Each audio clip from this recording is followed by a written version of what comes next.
the best pieces of advice is do what only you can do and delegate the rest. Because if you have too much on your table, you're the rate limiting step in your practice. You're the doctor and it's you. You're the rate limiting step. You have many staff members and they're all waiting on you. So do what only you can do and delegate the rest. And if that means bringing in a digital workflow coordinator so that they can be the big part of that funnel to reduce you from having to do every level of that funnel, then bring it on so that you can be more present for the things that only you can do. Hello there, everybody, and welcome to another episode of the Orthopreneurs Podcast. Today, I am visited by somebody I've really been looking forward to chatting with. She's dynamic. She's really interesting. I would like to use the word that her Facebook feed and stories. The word I love is juicy, because you don't know what you're going to get next. There's something cool. But please put your hands together. Give us a warm Orthopreneurs welcome for Dr. Megan Lecornu. Welcome, Megan. Thank you, Glenn. Yeah, I'm excited. I follow, I told you this before we got on the air. I follow you online, not in like some creepy stalker way, but like the stuff you do, and we're going to get into it a little bit, because quality of life is really important. And for anybody listening to this episode today, we're going to dive into a lot of stuff that should hopefully help you better lower your stress, increase your culture. And again, we'll get into it more. You're going to be speaking at Summit, which I'm really excited about. Yep. And we'll talk more about that. But as I start with every guest, give us that kind of elevator, quick kind of, how did you end up where you are right now? And that can be professionally, personally, however you want it to be. I'd love to know your journey a little bit, if it's okay. Yeah, so I was brought up and raised in Colorado, and that probably sets the tone for how I live my life.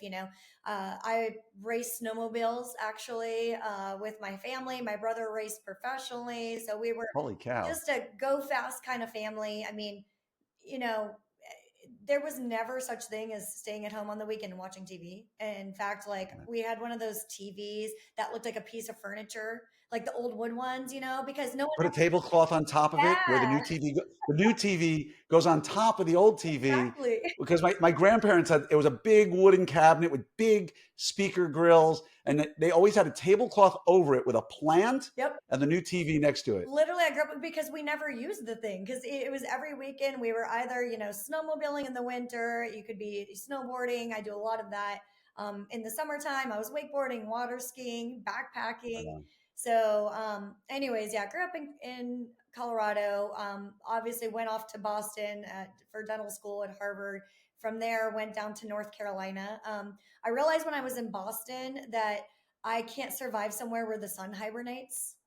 I need to be outside. Try Seattle sometime. Yeah, I couldn't do it. So I lived there for 16 years. And oh my word. It's the most beautiful place in America when the sun is shining. Exactly. I need to be somewhere where the sun's out so I can do my activities, because the rain can really be, down. Oppressive. Yeah.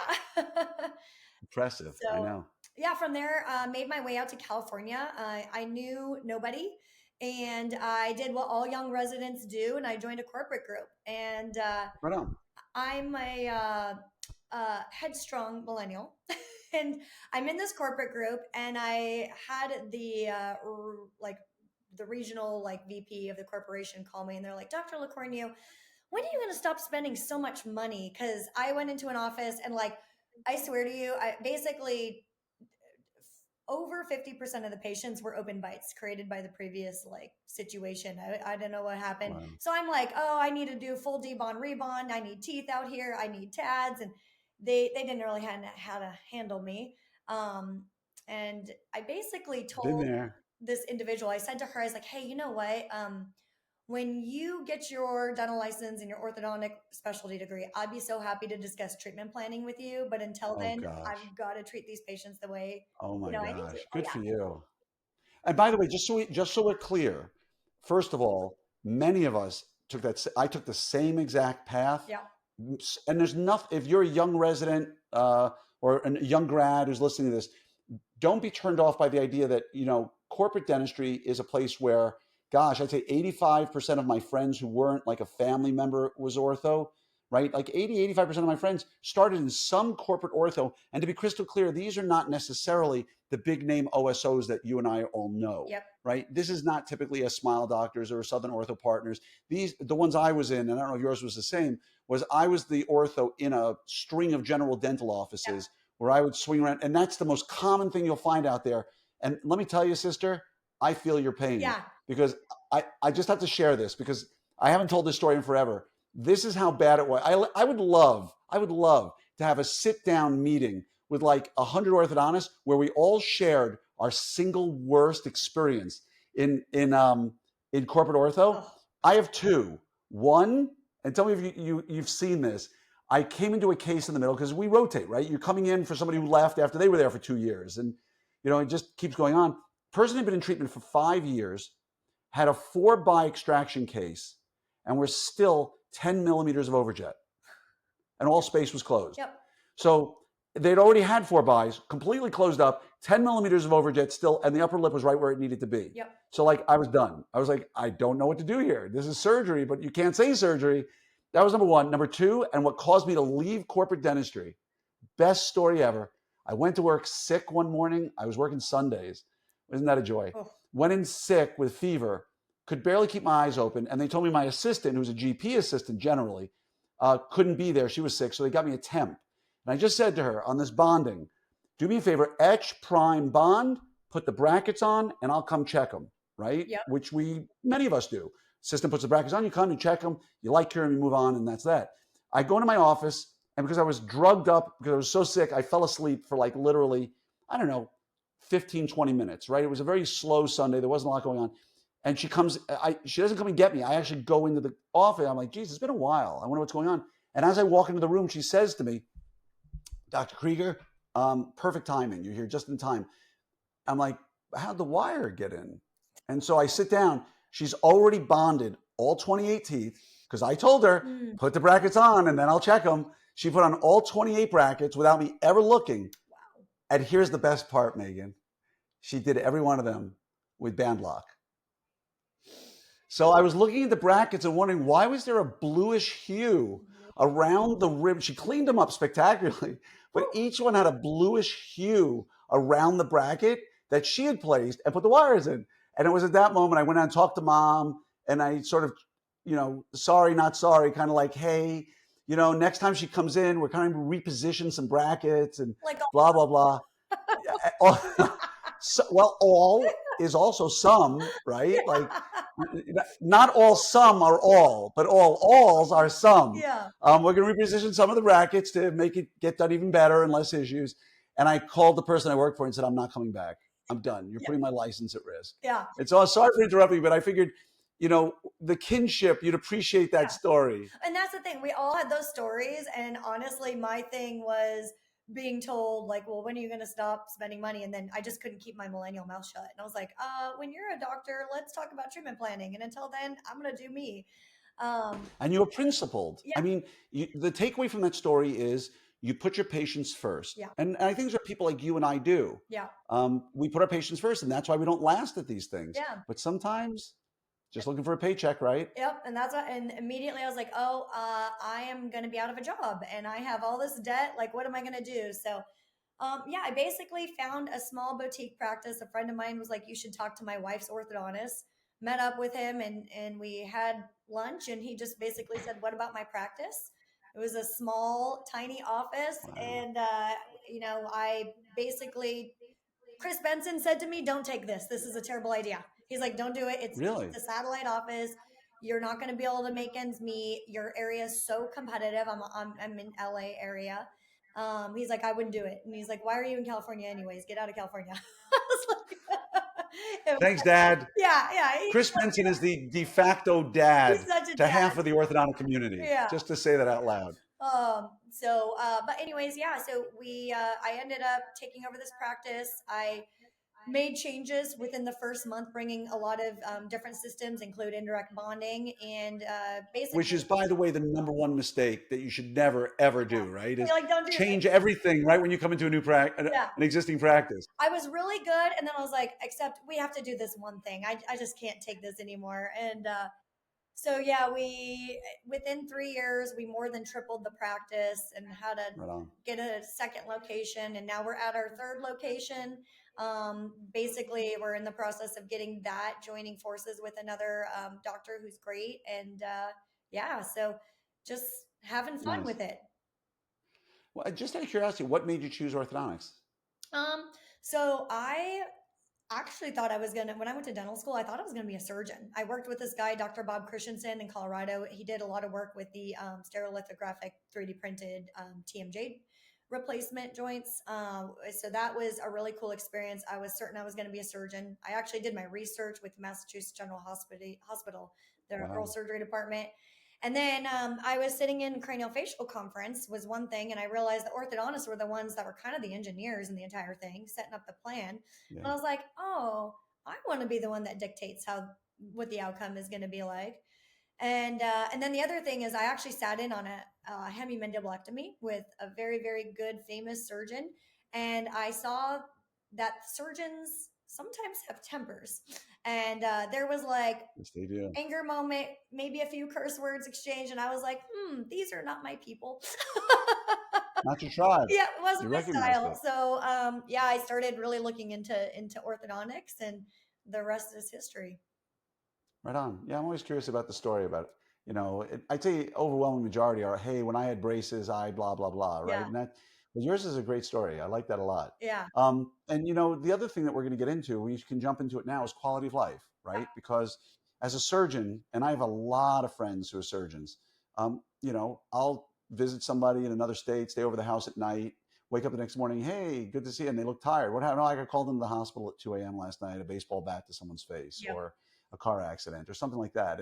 And yeah, it's a tough lifestyle. yep. And again, I said I'd love watching your Facebook because you've got a great lifestyle. And that's something I want to get into. And before I get there, I just want to tell everybody who's listening, um, if you heard her story, she bought a satellite that she was advised against buying.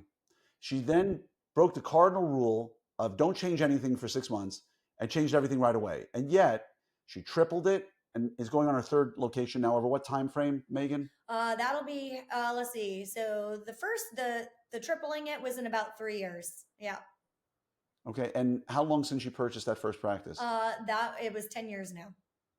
Right. So, folks, this is someone you should be listening to, right? Because all of this, Megan, just as a precursor to this, on a scale of 1 to 10, with 1 being absolutely stressed beyond anything in life, and 10 being, I don't even realize I'm going to work. I'm so not stressed. Yeah.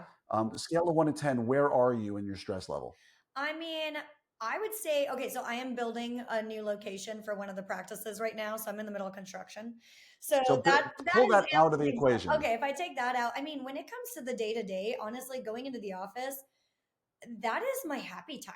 Like I would rather do that than my Mondays are typically my admin days, and I hate admin. I'm definitely ADHD, and so like I need the high energy when I'm sitting in front of a computer doing, whatever is like ClinChecks. stuff for the clean checks or stuff for the accountants or gosh, I'll know, gosh, almighty. It's like even like with the marketing strategies and meetings with teams, I'm like, I'm not into it. I like bouncing between patients and the team where it's high energy. I think, when you go in there and you're having fun, then your team has fun. We're always laughing, joking around. In our office, we have the music cranking. I don't do the elevator music. So sometimes there's a little rap going on where I'm like, oh wait, we got to skip this song. This song Yeah, has bad there's words. it's what I gotta remember what song came on the other day on the radio. Well, and who uses radio, right? Yeah. But something came on like our Spotify the other day in my office, and I can't remember what it was, but it was like the lyrics were they weren't explicit. Yeah. It was an 80s station, and it had something to do. I think it's "I'm Gonna Sex You Up." Yeah. I think it was a song that came on, Yeah. and like it got to. I'm listening. I'm like, what song is this? And all of a sudden, I'm gonna sex, Yeah. and I'm like, now. Yeah. Now change, Yeah. changes now. And like you could see instantly, like 6 people run to the Yeah. iPad to go change the song at once. But yeah, the point I was trying to get at is here's somebody very successful, tripled the practice, started a second, getting a third, and life doesn't have to be oppressive. Yeah. For a lot of the people listening right now, building a practice and day-to-day practice, whether they're not able to build it because it just seems stalled, right? They hit a number and they can't get above it, Yeah. or they equate getting bigger with getting much more stressed. Yep.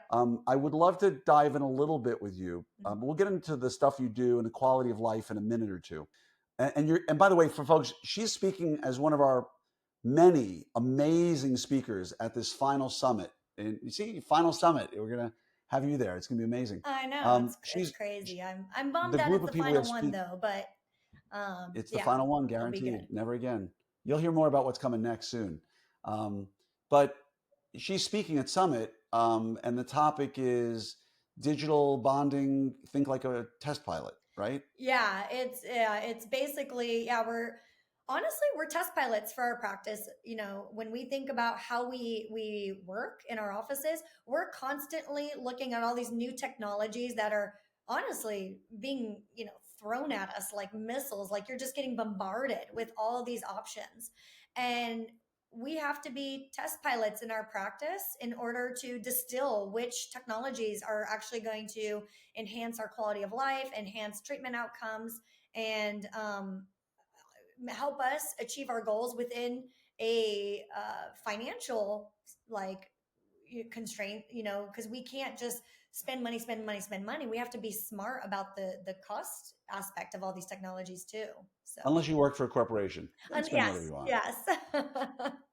No, but the point you're making is a really good one because, I don't know if you remember back in the conversations, I don't know, 4 or 5 years ago. It's not even part of the conversation anymore. The R&D tax credit that we were all talking about, Yep. and the essence of an R&D tax credit. And by the way, if you're listening out there, I don't know the current state of the IRS related to R&D tax credits. I don't know if that time came and went already. I know you can amend returns, I've been told, to include it. But again, if you don't have an R&D tax credit, I would ask my tax professional why not, because the basic premise of an R&D tax credit is that we are testing different bracket systems, there's different digital technology, and we're keeping track of that. Maybe not in a notepad, but we are hopefully, and we're going to get into some of the stuff with you in just a moment, we are tracking how many appointments it takes us to treat a patient with a certain technology. How many emergency appointments are there? Like, this is what the R&D tax credit was really about, is that you're testing all these things. So not only does it give you back money, but it's actually legitimate. So let's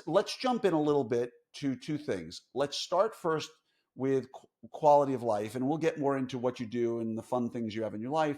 But what are some of the things you do in your practice to make you enjoy practice as much as you do? And that could mean blasting the music is one component of it, because I know culture is really important to you, but it could also be some of the technologies you've invested in to bring into your practice. So, from a broad perspective, what are those things that allow you every day to say, you know what, if I didn't have this, if I didn't do this, I wouldn't have as much fun? Yeah.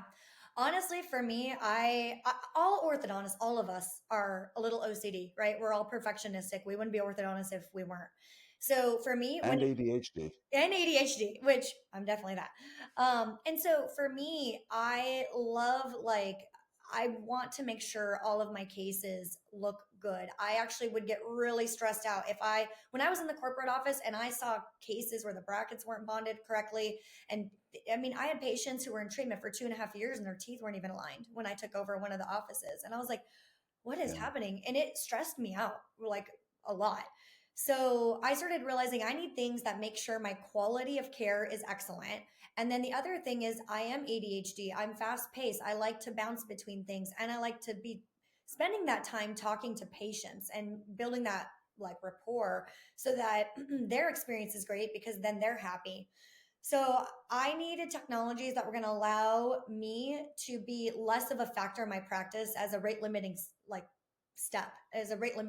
Like I didn't want to be the inhibitor of things moving forward. I found that when I was sitting there on a case, if I had a kid who was squirming all around, I'm stressing out because I'm like, am I really getting these brackets in the right spot? And longer appointments like that would actually give me anxiety because suddenly I see, oh shoot, I see all the lights going on and all these patients are waiting for the doctor, but I'm sitting here with a kid in a headlock trying to like, don't move, I got to get this bracket in the right spot, trying to measure for smile arc. Um, Right. and so now some of the systems we have in place, I mean, We had a day, basically, was it last summer? We had 17 braces starts in a day. Okay. Oh my And gosh. yeah, and it was fun. Tell me that's a record, That please. was our record day. But it was a good time. 17 starts in one practice in one. How many doctors? That was a two doctor day. We had two doctors there that day. So yeah, That's a because we solid do day right there, folks. every Wednesday we have two doctors in the office. So yeah, we had two doctors. We had 17 starts, but the biggest thing is one doctor is in new patient consults and the other one's running the floor. And it's really one doctor kind of running that while the other one's in consults and check eruptions. Wow. So yeah, and it's a good time. The team's excited because it was a record date breaking day, which means they all got a bonus. And so the energy was Yeah. up. We ran on time. And, it was one of those things where everyone claps at the end of the day and celebrates. So I Nice. like going into the office and someone saying, "Oh, it's a great day. We have 10 starts today," and being like, "Oh, this is going to be fun. Like, let's do it." Or it's a Right. great day. We have 17 starts. Where for me, direct bonding, I'll be honest, I think I'm a little slow with direct bonding because of that like level of perfectionism. And it probably would take me, 10 minutes to do a full upper lower direct bond of doctor time, which that's a lot in my schedule. Especially on days where we have over 100 patients. So on a single Yeah. doctor. No.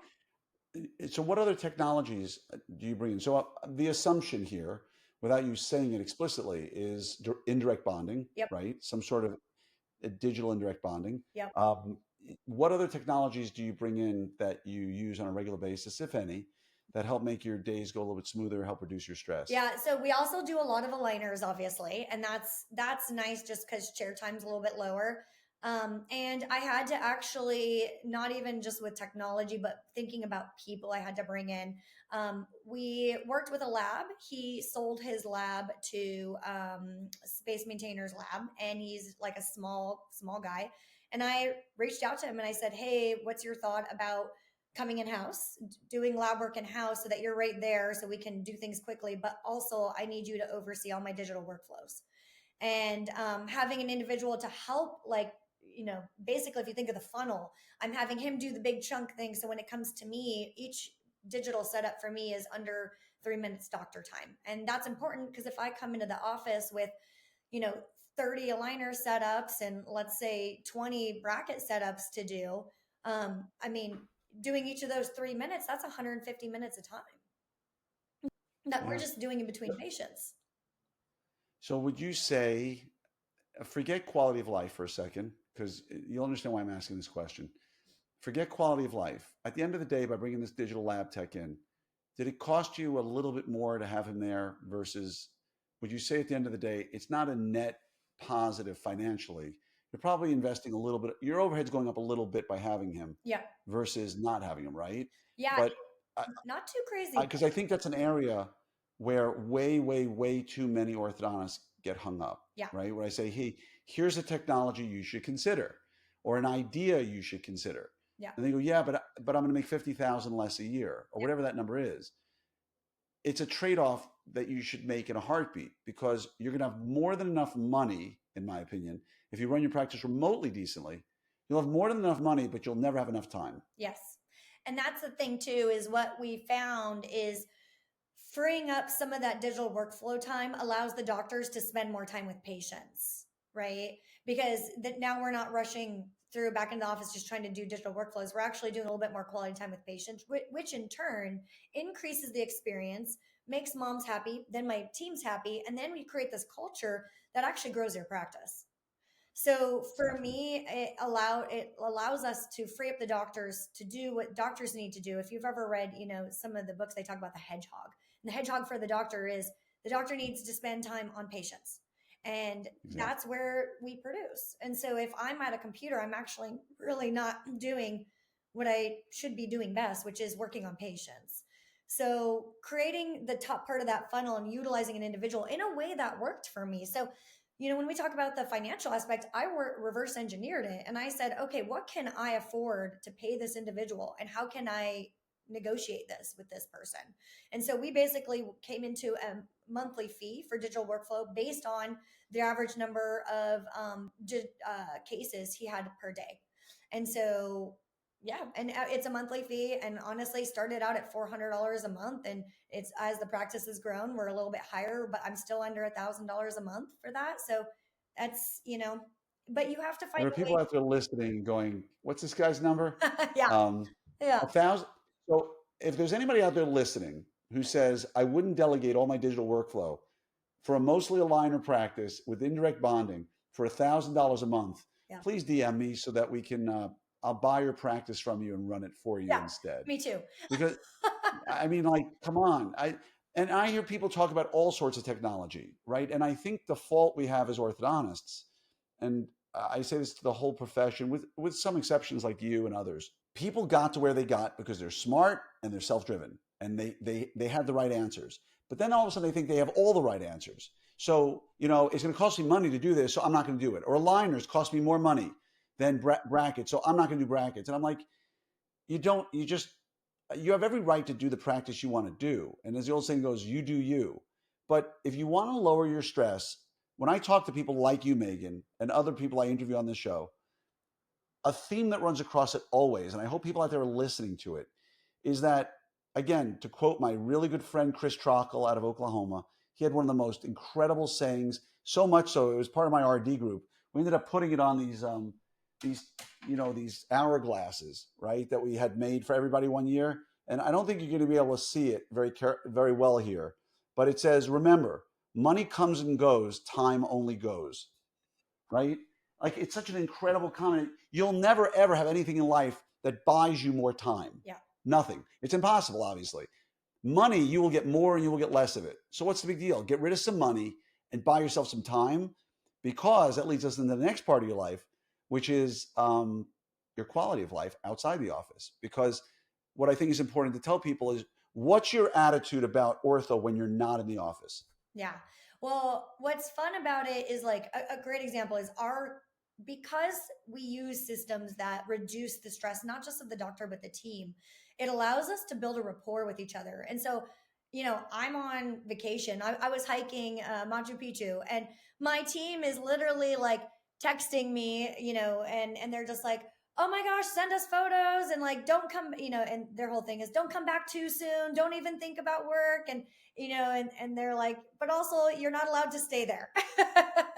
And But you're not getting a ton of text messages go, hey, by the way, so and so called and they have a problem. Can you call them back? not one Or, right, message. your team knows what the core value is for you, Yeah. right? They have to respect your time, and they can handle whatever comes in any way until you're back. Yep. And they're literally like excited for like the adventures, and I can't wait to hear about it. And we've developed a relationship where it's a fun, really positive work environment. I mean, how many people reach out to their boss because they want to hear how they're doing on their vacation, but literally as like friendly. Like, I mean, that's the culture that we have fostered, which is not possible if I was going to work and stressed out every day. And then when we're stressed, even if we don't mean to take it out on our team, they're feeling it. And you're not Oh, going to be able yeah. to create a culture like that. Instead, Mm-mm. I got back, goodness, from the airport a little bit late. I didn't get as much sleep, and I woke up and I felt like this surge of energy going to the practice. Like, all right, here we go. Summer's here. And I'm like, all right, guys, give me the lowdown. And they're like, well, today we have this many starts and we're going to do this. And, we're excited to have you back. And how are you feeling? And, at the time, my significant other went hiking with me for the first time. They're like, is he still in your life now after that? Yes, I didn't kill That's him. great. You didn't throw them off a ravine. Didn't throw him off. Yeah. Um, but again, there's so many lessons you're teaching, and I'm so excited about having you at Summit, because this is just pearls. This is gold you're giving everybody. Yeah. Because the takeaway message here, folks, if you have a team that you don't love, right? Your team's driving you crazy. They're downers, Debbie Down, whatever. You didn't hire based off core values. Yeah. You hired the wrong people, number one. That goes without saying, Megan, that you hire people who are like-minded. Yeah. If they have low energy at the interview, I have no doubt they're never making it into your office. Yeah, well, they have low energy. I mean, sometimes people will have stuff going on, and it's how do we get them out of that? And if they're constantly bombarded with stress, then we're not going to help get them out of that. And if I notice a staff member or employee who is really seeming like their energy is going down, their productivity is going down, I pull them aside. Right. We really show that they care. But I'll even have team members read. I'm sure everyone here has read The Energy Bus.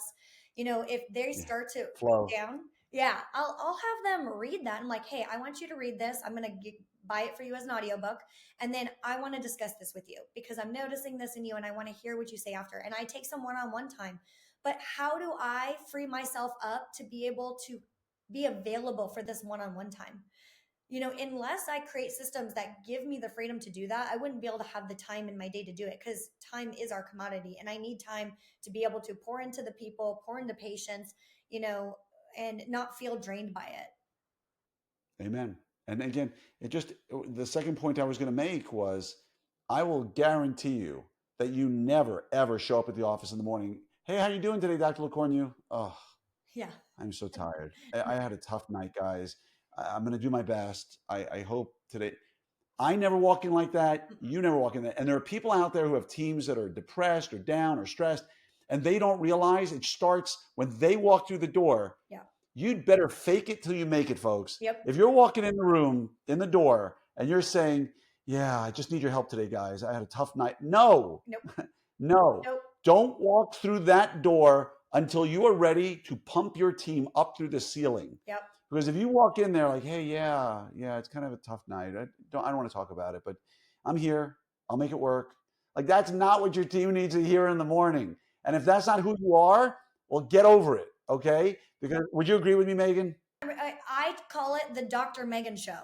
I'm like, all right, like here we go. So as I'm getting into work, I'm like, here we go. The show's on, and you got to amp yourself up because it does start from you, and the energy trickles down. And Yeah. I don't know. We got to lead by example. And if the team is like, oh well, this is the example, this is the energy, they're going to come up and match it. Yeah. And if you're not built like that, again, I'm going to say it again, folks. If you are not built like that, you better fake it. Okay. And if you say, well, I don't want to be fake. Well, in this case, you have to be fake because nobody's ever going to complain about somebody being fake happy. It's not like you're faking being honest or, faking not being a drug user, right? You're faking being happy. And so would you agree, Megan, if I told her, do it for 1 month? Yeah. Just every time you walk in that office, you are Yep. happy, upbeat, positive. Good things are going to happen today, people. You just got to believe. For the first week, your team is not going to know who you are, and they're not going to believe you. The second week, they'll start believing you, and all of a sudden, good things are going to start happening in your practice just because you're showing them that this is the way we lead our life. Would you agree? I mean, it's scientifically proven. Studies show that if you smile, even if you're not feeling it, it starts rewiring your brain to secrete more serotonin, more of all these endorphins that like amp you up. So you fake it, then it starts to actually become real. So that's already scientifically proven. So we know that. Don't walk through the door of your office looking like this. You know, Yeah. she told me to smile.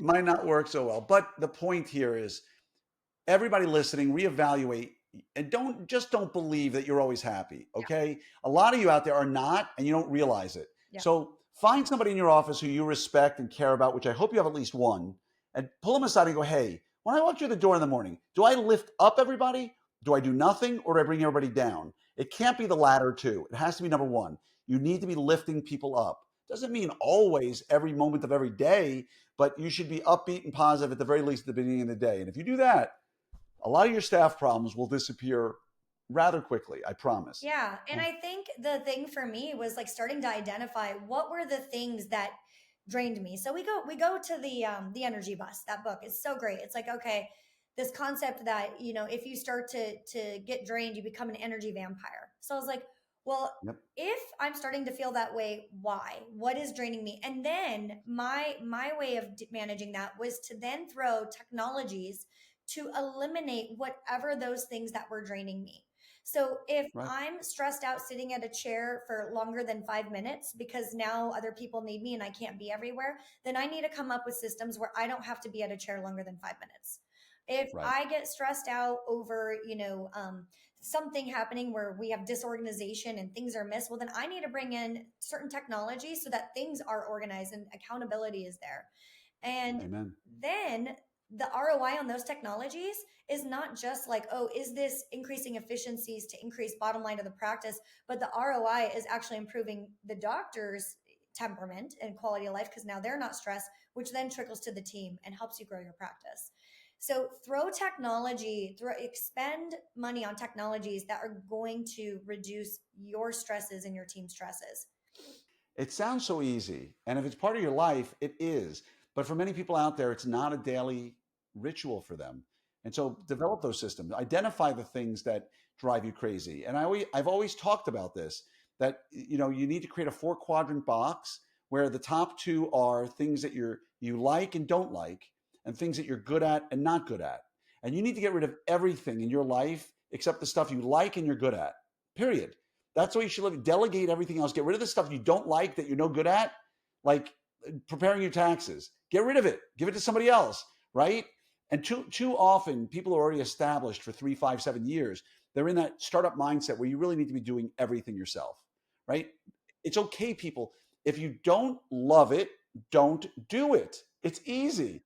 And stay in the high passion, high knowledge quadrant. And there are things you might like doing that you're not good at. So invest time to become good at those things, but live your life like Megan does, like I do, in your high passion, high knowledge zone. So that way everything else is delegated to somebody else, and your life gets so much easier.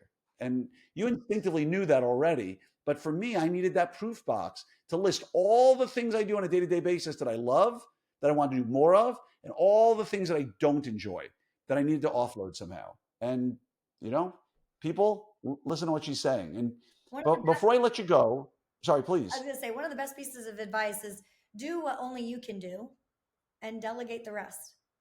Because if you have too much on your table, you're the rate limiting step in your practice. You're the doctor, and it's you. You're the rate limiting step. You have many staff members, and they're all waiting on you. So do what only you can do and delegate the rest. And if that means bringing in a digital workflow coordinator so that they can be the big part of that funnel to reduce you from having to do every level of that funnel, then bring it on so that you can be more present for the things that only you can do.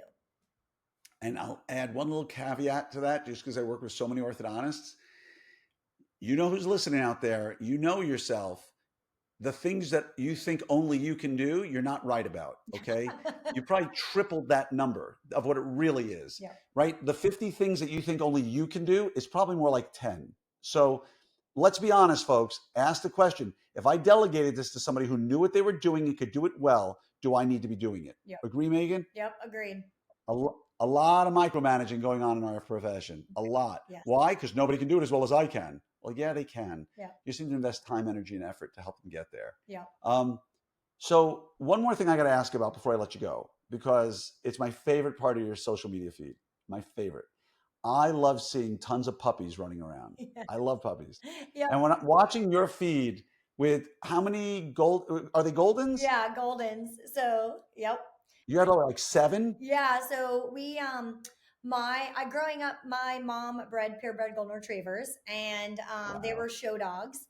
So my mom actually passed away in 2019 of ovarian cancer. And one of the things I asked her to do when she was going through her treatment was to have one last litter, and I wanted one of the puppies. And she basically gave me all the instructions on like the breeding process. I got in contact with all of her buddies, and I decided to keep her lineage going. So recently, about 7 months ago, I had a litter of 5 golden retriever puppies plus the 2 that I had, and it was a full house. It was chaos. Oh, it was fun to watch. I'm just telling you, I had a puppy at the same time, and I was just like, oh my gosh, how is this woman managing her life? Yeah. Because again, quality of life is number one in your life, right? And traveling the world and doing fun things. And I was just watching you with these puppies. When you were a little girl growing up, did you get a chance to play with puppies all the time? Oh, all the time. Yeah. Yeah. That's why you're so happy. Yeah, exactly. Because you were raised around puppies nonstop. Yep. And oddly enough, I got my puppy, all my dogs I've gotten from Colorado. Oh. So,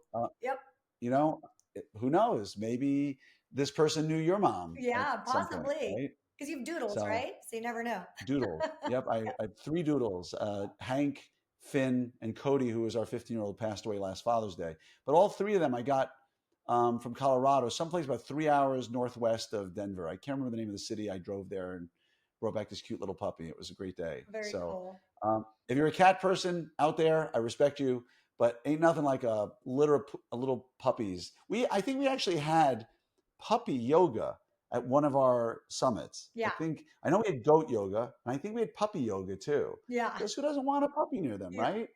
So it's truly been a joy, Megan, getting to know you better. You are a shining example of what I think most orthodontists would like to do, which is stay positive, enjoy your job, grow, low stress, great culture. Yeah. And when you're out of the office, you're out of the office. Yeah. Right? When you're out hiking Machu Picchu or any number of places you're going, the office is really the last thing on your mind. Yeah. And that's what everything on that list I just listed are all the things I hear orthodontists say, I would love this, I would love this, I would love this. And you're pulling it off beautifully. And so, number one, thank you for being here today. Number two, I'm so excited about hearing you speak at Summit, along with Stu Frost, Damasmo Shiri, Tom Pitts, Ron Ronconi. I mean, like, this is an amazing lineup of people. And so, if you're listening out there and you're not registered, the tickets are starting to run out. Go to opsummit2025.com. It's in Las Vegas. Very fairly priced rooms at Caesar's Palace. I mean, like, it's not going to get better than this. And I don't know about you. Did you ever hear of Omnia? Have you ever heard of Omnia nightclub? Oh, yes. You did? Oh, yeah. I see. I'm too old. I knew what it was. People say, "Oh, it's the #1 club in the world." I'm like, really? It's good. Well, we bought it out for one night, so that we've got Omnia. I don't know who's playing it, but all I can tell you is I was watching that F1 trailer with Brad Pitt recently, that new movie that's coming out, and he's hanging out in Omnia in the movie. Yeah. So I'm like, that and I think we got the beach club too. So it's going to be an amazing meeting. People sign up, and if for no other reason, listen to this woman speak at Summit so you can live a better, happier, lower stress, more profitable life. And so thank you for everything, Megan, and just wishing you an amazing day. Thank you. You too.